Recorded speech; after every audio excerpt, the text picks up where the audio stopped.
When Colorado was getting pelted with hail just a few weeks ago, State Patrol was reminding people not to park underneath overpasses during a hailstorm. Now a post on the E470 Facebook page is offering some advice, asking drivers to do the exact opposite of that. Not a good idea.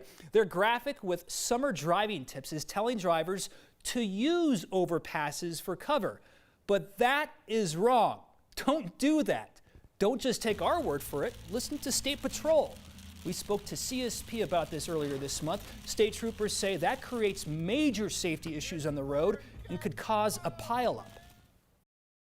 We're talking about inclement weather, which usually means reduced visibility. It means people who may not be paying attention to everything going on around them because they are so concerned with their own vehicles. As soon as you park, you're now putting yourself and other people at risk. CSP says people who park under overpasses could get hit, could also be at fault for crashes because they are parked in an area where they shouldn't be parking. We reached out to the E470 people asking them about this bad advice that they're giving out to people. We're told they will fix that graphic. That is your toll money at work.